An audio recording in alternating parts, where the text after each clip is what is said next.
What is up, Crimson Tide Nation? It's your good buddy Jackson Johnson at Alabama with the Voice of College Football. And here with me is Tucker Harlan and Jordan Binkley from Tennessee Volunteers Live, Monday nights at 7 p.m. Central Time, 8 p.m. Eastern Time, joining me for an Alabama-Tennessee early preview. And let me tell you something, folks. You're going to be in for a wild ride. How you doing today, gentlemen? Doing pretty good. Thanks for having us. Thank you for coming on. Appreciate you for having us on. Absolutely. Thank you for coming on. Well, we'll say that, Tennessee, is looking to make some history this season, right? And it's been a minute since 2003. That's the last time Tennessee has beaten the Alabama Crimson Tide in Tuscaloosa. Now, I'm not saying they'll do that this year, but if they were, what does it do for the Vols exactly? Well, here's the thing. We all know about the streak, right? And the same is true with Florida and Tennessee. Tennessee's not won in Florida in the Swamp since 2003. But I think, obviously, it would help morale around the fan base. I think that's something they've been longing for a while. And obviously, we know about the long streak in our lifetime. Alabama winning 15 straight against Tennessee. Was a tough time to be a Tennessee fan, but I'll tell you this, though. Unlike Florida, because Florida has beaten Tennessee in some pretty fluky games in the past. I've seen 3 Florida teams with 5 wins or less beat Tennessee in the Swamp over the last 15 years, which sounds crazy, but it's true. Alabama and Tennessee, it's pretty simple. It's Alabama good, Tennessee bad in most of those years. And again, I'm not saying Tennessee would do it this year, but I think that is a big part of why Tennessee has not been successful against Alabama. It's just a matter of Alabama had a terrific coach at the time, and Tennessee had idiots running the program. That's just what it was. Yeah, honestly, I think it would be pretty big if Tennessee was able to get a win against Alabama this year because, I don't know how much Alabama fans know about this, but Tennessee's kind of struggled in away games since Josh Heupel's been there. I have the record pulled up right now, and Tennessee is 8-10, if my math is correct, on the road That's under better Heupel. than Texas A&M's. Huh? That's better than Texas A&M's. Oh yeah, better than Texas A&M's, but still not what you want to see for a team that is considered to finally be good now, but the away record doesn't necessarily show that. And Tennessee has won the past 2 out of the 3 games they played against Alabama, but those times that they've done that, it's been at home. So, if Tennessee gets a win against either Alabama or Florida this year while being on the road, I think it would do a lot to calm Vols' nerves down when it comes to away games, because right now there's not really much confidence when Tennessee has to play a good team on the road. Oh, yeah. And it's they've been doing a lot better under Heupel. It's not been like Butch Jones or Dooley or any of those guys. Thank goodness for them. But the quarterback situation is official. Of course it's official at Tuscaloosa, but it's also official in Knoxville with Joey Aguilar officially taking over as the starter. And besides Aguilar, is there anybody else that we need to kind of look out for on offense? Ooh, that is a little bit of a tough question. First of all, I do want to address this since you brought up Alabama's quarterback situation.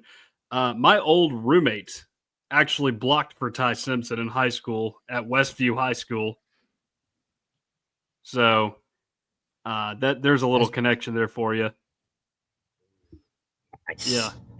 Yeah, he did. So there's that. And then number 2 with the offense, it's hard to tell right now who exactly is going to stand out because there are a lot of new pieces. They're talented, but they are fairly inexperienced, haven't played much together is what I'm trying to say.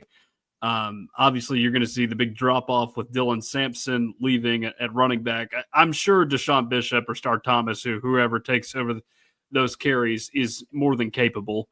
And you got some good guys up front, too. Wendell Moy at guard is one that was very good at Arizona last season. Only gave up 1 sack in a couple seasons there, I believe. So really, really quality get for Tennessee on the offensive front. If you're looking at skill players, especially guys that are experienced in this offense, I would look at Miles Kitselman, tight end who was at Alabama 2 seasons ago, didn't do much of anything. And honestly, when Tennessee got him, I was like, okay, this is kind of an odd get. You've already got a guy coming in and Holden Stays, who was semi-productive at Notre Dame, and then another guy in Ethan Davis, who they were really high on out of high school. But Kitselman really ended up being that guy in the offense last year, and I don't expect him to go out and have, say, a Brock Bowers type season for Tennessee, but I do think he would be a good player to look for to really produce a lot on this offense.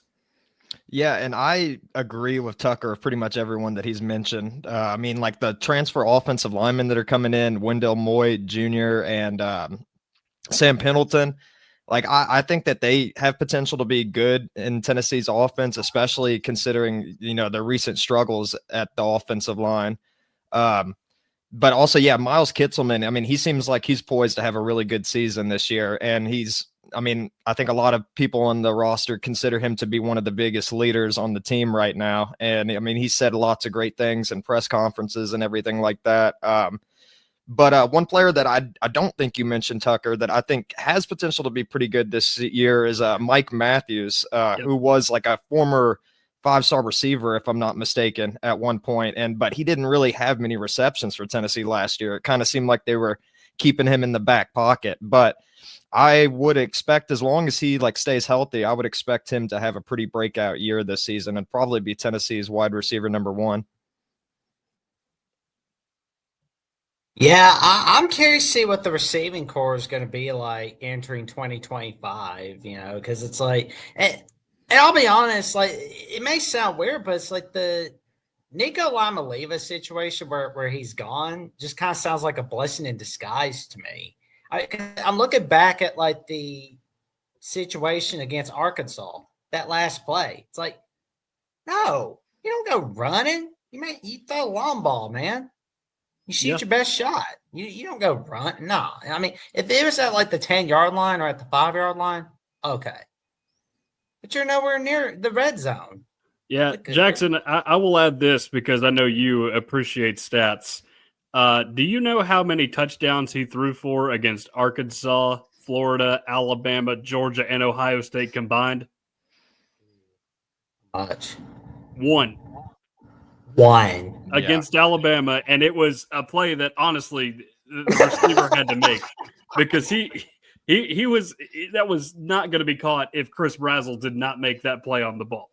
Just 1 touchdown pass in all 5 of those games. That's worse than Joe Milton did the year before, and Tennessee fans ragged on him all year for being disappointing, which, granted, he was disappointing at times. A lot of them wanted to put Nico ahead of him, and ultimately the coaching staff was right in that. Yeah, and plus, talking about that situation of Nico running out of bounds, you just mentioned Joe Milton. He had a similar situation against Ole Miss during the famous mustard bottle gate situation. Mm-hmm. And I feel like there is a couple of comparisons there between Nico and Joe Milton. And you know what? It could be a blessing in disguise losing Nico. He had potential to be a really good, talented player. But if Joey Aguilar can have the same production that Nico had last season, which isn't really hard to do if you look at the stats, then Tennessee's saving a lot of money in not having Nico on the roster. Well, and I always say on Alabama with the Boys college football that I can't really say anything too bad about Heupel because he's got that Bobby Hill riz. Shout out to the King of the Hill reboot, of course. So good, by the way. But it's like Heupel, puts the team first. He's like, no one is bigger than the team, and that I could always appreciate. I think that's pretty awesome right there. Yeah, it's really good to see that because the last 3 guys before him, really you could include Lane Kiffin in that conversation because, obviously he was only here a year, right? but I don't think Tennessee is any better off with Lane Kiffin than it would have been with Derek Dooley, if we're being real. Just because I don't think Lane was mature enough to run the program at this point. He's doing well at Ole Miss because he's been under the Saban rehab program at Alabama. He's gotten himself right? So that's why he's been able to do so well at Ole Miss. I don't think he could have done that at Tennessee.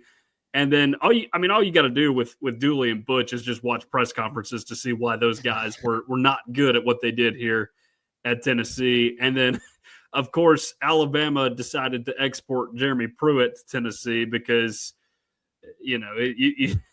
he oh man, I think we needed a bit of a return to simplicity at Tennessee.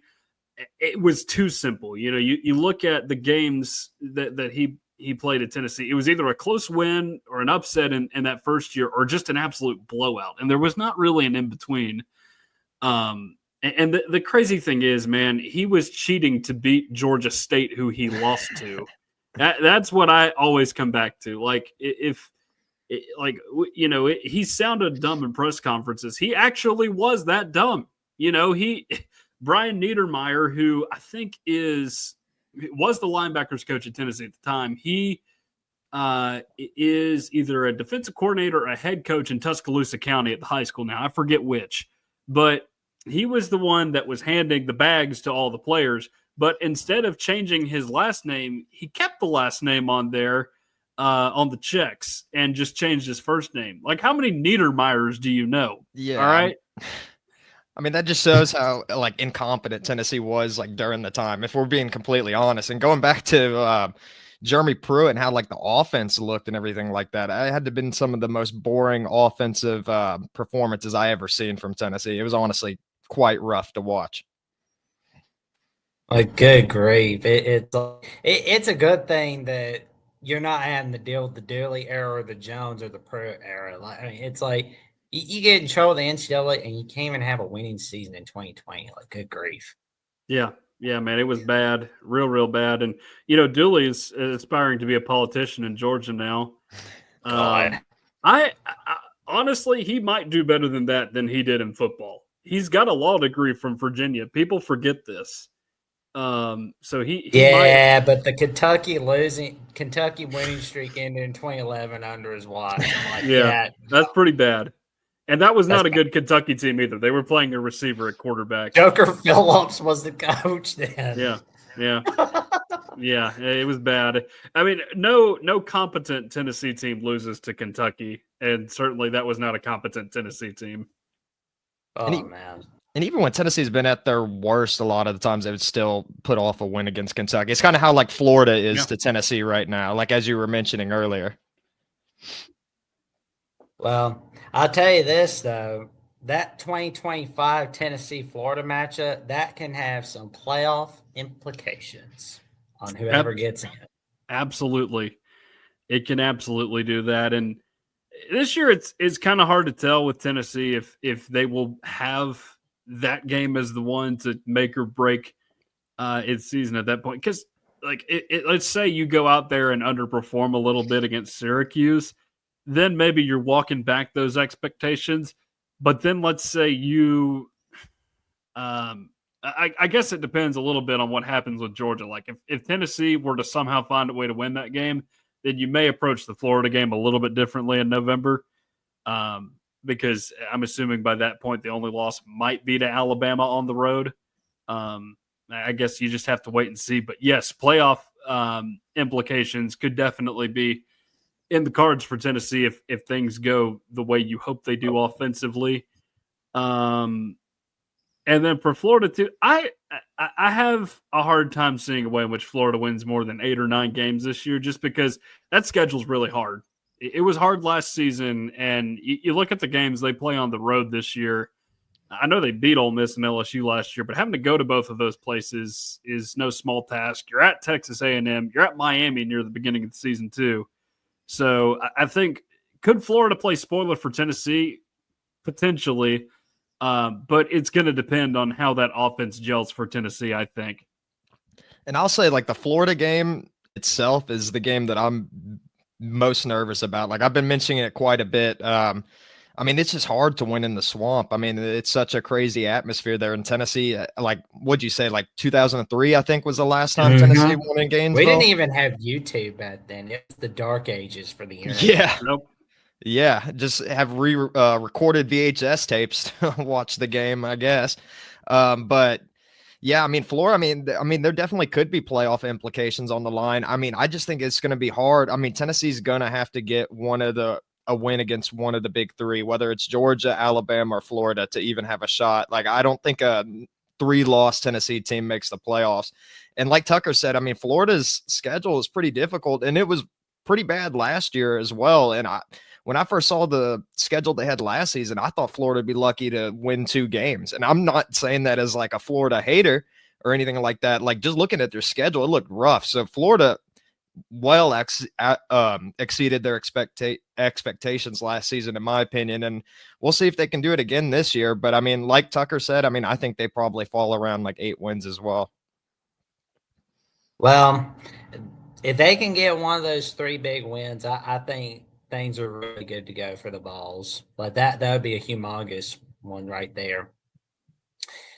Alrighty, so what we've got next to look forward to is the defense from Tennessee. Who do we need to look out for Alabama fans that are tuning into this video? Who do we need to look out for exactly on defense? Oh man, you have just shifted to what is by far the best part of this Tennessee team, which is kind of crazy to say because you look at what Josh Heupel is known for as a head coach. It's not defense. It's not defense at all. It's that up-tempo offense, but it's kind of shifted here in the last couple of seasons. The defense is what's really dominated the show, and I seriously think this may be the best defense we've seen since the Philip Fulmer years. At least last season was. I think it can be that good again this season. As far as players to watch, there's a few. Number one, Jermod McCoy is an All-American type guy at corner. Made a huge play in that game against Alabama last year. Had a couple other big interceptions over the course of the season. He is nearing the end of rehab from an ACL tear he suffered in January. But he has returned to practice, cutting quite nicely on that injured knee too, which is something noteworthy. So we'll see how it translates to gameplay, but that's one that I'm keeping an eye on. Past that, I'm sure you've heard all about the Boo Carter situation. I don't know what the deal is there exactly, how inspired he'll be this season, but if he is inspired, look out because he will be very good in that secondary. You got 2 linebackers that have been staples of this Tennessee team now for the better part of 3 seasons, and Arion Carter and Jeremiah Telander. So they should be the best they've been in a while there. And now, like Tennessee was struggling with depth for a while at linebacker, just in the early parts of the Heupel era. But now they've got some depth there and some talent too. They're bringing in the 4-stars at linebacker, which is something we didn't think we'd see when Heupel got the job there, at least in those first couple of years with Brian Jean-Marie. And then the defensive front will still be good too. I mean, they lost essentially all the starters, but there are some names to watch for there because those guys got in the mix a lot last season. One guy that I think could really blow up for Tennessee this year on that defensive line would have to be Josh Josephs at defensive end because he was kind of in the shadow of James Pierce for a couple seasons. And we knew this kid could be really good when he got to Tennessee. And he showed signs of it last season, even though James Pierce was playing with him interchangeably. But I think you could definitely see a breakout year from him. Yeah, I mean, I agree with like pretty much everyone that Tucker mentioned. I think Josh Josephs is going to be a stud for Tennessee this year. I can't remember like what metric it was, but I know that he like finished first in some kind of metric by Pro Football Focus in terms of the SEC, I think, whether that was like stopping the run or something like that. And that was while he's a rotational player with James Pierce. And James Pierce was like really talented and everything like that. And I know a lot of people put focus on him and had their attention towards him. But I mean, there's a lot of good players still on Tennessee's defensive line, and they've been pretty deep for a couple of years now. I mean, Rodney Gardner's done an excellent job with coaching up the defensive linemen. There's another one that Tennessee got in the transfer portal in the offseason, Josh Shell, who hasn't gotten much attention, but I'm excited for him.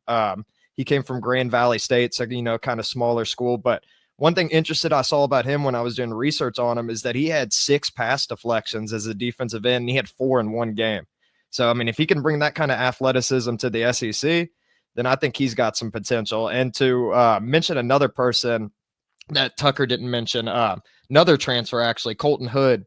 A lot of coaches have been hyping him up in the offseason. There was the famous Blurgate clip where he made the interception. But he seems to be pretty good from everything I've seen on film. And, he played under Deion Sanders, like arguably the best defensive back to ever play in football. And, he was playing behind Travis Hunter a lot. But when he came in, he stepped up pretty much every game that he went in. And he was number 13, I think, in the country for interception return yards. And that was as a backup cornerback. So I think he's a player to keep an eye on for sure as well. Oh, great. And I've been impressed with the job that Tim Banks has done with Tennessee as the defensive coordinator since he's been there. I don't think he'll be leaving Tennessee after this year, obviously. He seems to be pretty happy where he's at. But how are you guys feeling? Like, are you worried any chance or no? No, I look at him, and it took him a couple years to really get his feet set right, because he did not inherit much coming in as a defensive coordinator. You had a lot of guys leave in the portal between 2020 and 21, one of which Alabama was a beneficiary of, and Henry To'oTo'o that year. And then there were a couple, too, guys in the secondary, guys like Key Lawrence. Quavaris Crouch at linebacker was another one that left. So overall, you were struggling to find personnel for a little bit. But the coaches are obviously great. They brought in Rodney Garner, who was a terrific recruiter at Auburn for a while. Jordan mentioned him earlier, but this guy has coached guys like Hall of Famer Richard Seymour, John Jenkins down there at Georgia. I believe he was at Auburn when Marlon Davidson, Derek Brown were there. So he's coached some really great defensive linemen. William Inge, I'm actually kind of shocked Tennessee got him when Kalen DeBoer announced he was leaving for Alabama, because he was a co-DC on that staff, and he's been a terrific job as a linebackers coach at Tennessee. And then Martinez, there was some hate from the fan base initially just because the secondary was a bit of a laughing stock, but now it seems as if, they've gotten the right personnel in there. And, he's finally getting the praise he deserves from some people. Not everybody's on the Willie Martinez train. But to answer your question about Tim Banks, it's just hard to tell with defensive coaches this day and age, because a lot of those guys who are really good as defensive coordinators just haven't made it as head coaches. Like I'm just trying to think back of some, like Al Golden at Miami. I'm not sure if he was a DC before, but he was a terrific DC at Notre Dame this past year. Nothing but like 5-7 and 7-5 at Miami. That's one that comes to mind. There's an obvious one in the SEC with Will Muschamp, obviously terrific defensive coordinator at Texas, and then Auburn, LSU at different points in his career, but just couldn't make it work at South Carolina and Florida. And then there's another one that the three of us know well, and Jeremy Pruitt, great defensive coordinator at Alabama, Florida State as well. When they won the national championship, did some work at Georgia. Not good enough to make it at Tennessee. So I don't know if that's the case with Tim Banks, if he can't be a good head coach somewhere. But I don't feel like defensive coordinators are as cut for those jobs as offensive guys are this day and age. Yeah, I'm not so sure if I think for this upcoming season, I don't think Tim Banks will leave after the year's over. Maybe if he strings along a couple more good seasons where Tennessee's got a top defense, because I think Tennessee finished 5th or 6th last year in total defense, which is a huge step up. And I know Tennessee fans were a little bit iffy about Tim Banks when he was first there, but he really picked it up, especially last year. And if he keeps making the progress that he's been on, then maybe he leaves Tennessee. But I mean, like Tucker said, I mean, there hasn't been much success with these defensive coaches leaving, trying to get head coaching jobs. I mean, the jury's still out with Brent Venables and see what he can do with Oklahoma. Like, I know they have high expectations this season, but I mean, I think I think college football is pretty offensively heavy right now. And I think that's where a lot of teams are going to want to focus on if they're going to have to start from the ground up again. Oh, yeah. Like, we'll definitely see what happens for sure. And, it's going to be fun seeing this game, on the third Saturday in October, again. Thank goodness. Where it's just not on the fourth Saturday. We don't need that crap. It's like, oh, man. But, yeah, like, looking at this Vols team now, like, you said that there's going to be an 8-4 team, but what do they have to do exactly to get to 10-2 at the very least? Well, the problem that Josh Heupel has had is the fact that he has slipped up in some of these games that he shouldn't have at different points in his career. You look at, we'll take 2021 out because that's his first year. You get a little bit of a pass there. And you did play some really good teams that year, right? You had an ACC champ in Pittsburgh at home, Ole Miss, who was essentially the third best team in the league that year at home, Georgia, who was a national champion, Alabama, who was right there with them. So really that just leaves Florida in the regular season.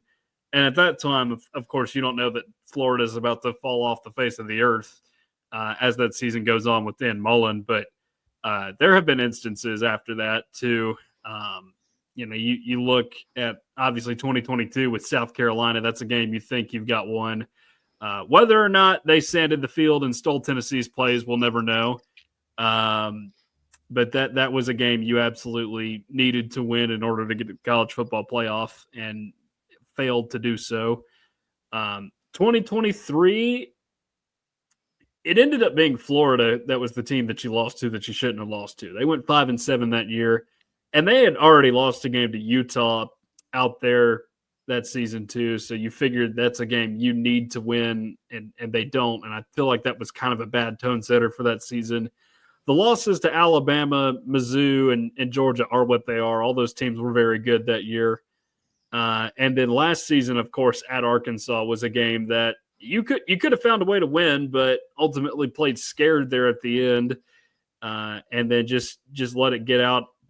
Get out of hand there at the end without Taylor Green in the game. So you got to find a way to do that. And looking at the schedule, I think the big three are definitely capable of beating Tennessee. The big three are what we refer to with Florida, Alabama, Georgia every year on the schedule. Those are losable games for Tennessee. And I would imagine none of those teams is really in for a quote unquote bad season. So it's kind of hard to say if losing that game or any of those games would be looked at as a disappointment, just given the offseason and just the fact that, those teams could be really good this year. All of them could be. So, looking throughout the schedule, there's a few games that you could point to, but Tennessee didn't lose to Kentucky, as we mentioned, when they're competent, and Kentucky is not trending in the right direction this year. So there's that piece to it. Mississippi State on the road would stand out as one, but I think they've got some games that are losable early in the season at Southern Miss and then Arizona State at home. Those are games I feel like they could drop. And, if Tennessee comes in there and they've already lost those games, well, guess what? Tennessee is going to be taking on a Mississippi State team that's not very motivated. So, you would think that's a game that Tennessee would be in danger of losing. But again, if they drop those games, then your optimism with Tennessee winning it could potentially go up. So that leaves a handful of other games on the schedule, right? Syracuse, week 1. They have the same problem Tennessee does offensively. You just don't know what you're going to see from them this year. They don't know what they have at quarterback. And I feel like that's even more of a problem for them because their passing game was actually good last year as opposed to Tennessee's, which was just somewhere in the middle. I think Tennessee wins that game, but I do think it could be a fairly close contest, just depending on what happens with the quarterback situation. And then looking around at the home games, other than Georgia, the most losable one would be Oklahoma to me, just because there is this expectation that they'll gel this year and actually put together a nice 8 to 9 win season, which would make sense given all their portal acquisitions. But the portal is a crazy experiment, right? You've got all these talented players, but if they don't gel correctly, then you may be in trouble and you may be looking at a 6-win season and Brent Venables may be looking for a DC job somewhere else. And other thing too, Tennessee has or an ESPN job. Yeah, that too. That could happen as well. But Tennessee has not lost a home game to a team other than Georgia since the infamous mustard bottle game. So that would be a first for Josh Heupel since that infamous night. And then that only leaves 2 more Power 4 opponents, being Arkansas and Vanderbilt. Tennessee should be motivated to absolutely destroy both of those teams this year, based on what happened in Fayetteville last year and based on everything that Diego Pavia has said this summer about Tennessee. So you got to find a way to avoid stepping in poop somewhere on the schedule. But I don't know who that's going to be this year, if that's a possibility for Tennessee at all.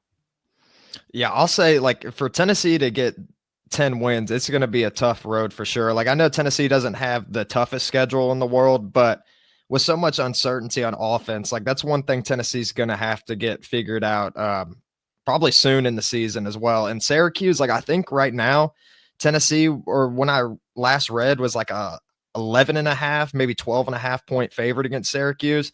I'm telling you straight up, I mean, unless Joey Aguilar ends up just playing outstanding, I don't think that Tennessee is going to win by almost 2 touchdowns. I think it's going to be a lot closer game than people expect. So if there's any bettors listening to this, I would probably, I'm not going to give any betting advice, but like Jordan wants to throw the emotional hedge out there. All right. But yeah, like Syracuse, I think that's going to be a tougher game than people expect. And, like Tennessee's set good to, I mean, they pretty much drop a game on the road that they shouldn't to every single year. I mean, they did it with Arkansas last year. Before that, they did it with Florida. I mean, maybe it could be Mississippi State, although I know Mississippi State didn't have that great of a team last season. But, I mean, you never know. Like, I don't think many people thought Tennessee would lose to Arkansas last season either.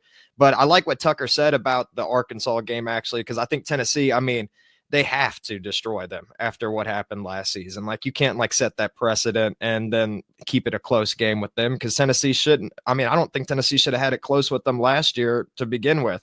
So they got to make up for that. I know Oklahoma's had success in kneeling before, like when Baker Mayfield was there and everything. But like Tucker mentioned, I mean, Tennessee has not lost many games at home under Heupel. And I mean, I'm sure he's just as motivated as Oklahoma is to keep this thing going, considering that it was his alma mater. And then he won a national championship with Oklahoma. So there's a little bit more to that game than the average game. But I would expect Oklahoma to come out firing. And I think it probably will end up being a close game, but I don't know. For Tennessee to have to go 10-2, I think they're going to have to beat at least one of the big three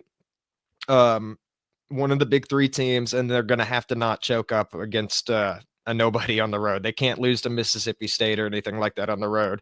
But I mean, as long as Tennessee can do that, then I think they can go 10-2. But I mean, it's a lot easier said than done. There we go. Well, I will say, though, gentlemen, there's some magic cooking up on here from Alabama at the Voice of College Football and Tennessee at the Voice of College Football. So tell your friends, family, and the cashiers at Post about the magic that each of these channels have cooking up for you all right here. Well, Jordan, what have you got going on this week, good buddy? This week, I just started a new job. I'm doing that right now, and then getting ready for the podcast this Monday. Tennessee Volunteers Live at the Voice of College Football. Me and Tucker. It's gonna be a good one. Lots of interesting things going on right now. There you go, man. That's why you should tune in to Tennessee Volunteers Live. If you want some top Tennessee content, tune into what Jordan and Tucker have to say. Tucker, what have you got going on this week, good buddy? Well, I think there's one thing that we do need to talk about here just for a second. There has been a very major shift in the athletic apparel that Tennessee is wearing now. Yes, they are no longer a Nike school. It's Adidas now. Going back to Adidas, which sounds terrible. It might be terrible. We'll see. But Tennessee has also been offered top dollar to essentially be the poster boy for Adidas as well. They, instead of getting $5.5 million, they're getting $20 million a year from it, which that's helpful. So I've been keeping my eye on that story all day. But outside of that, I've got a little PA gig tomorrow. My dad is a middle school principal here in Tennessee, so I'm doing PA for his middle school football team. Should be entertaining. And then I'm going to some fundraiser on Saturday. Long story short, my family helped build up a walking horse brand here in Tennessee, or breed, I should say. And they owned a farm in Franklin, Tennessee for a long time, sold it, but still help invest into the place because it's a park now. It's a park that you can visit. So we're doing that, going to the fundraiser, showing face there. Should be a pretty fun week, the rest of the week. There you go, man. And with that being said, we wish you all to like, comment, subscribe to Alabama at the Voice of College Football so you never miss no video whatsoever, and to Tennessee at the Voice of College Football so you never miss no video whatsoever. And with that, we wish you all a happy Thursday, and stay safe, stay cool, stay away from that miserable heat. Happy day, everybody.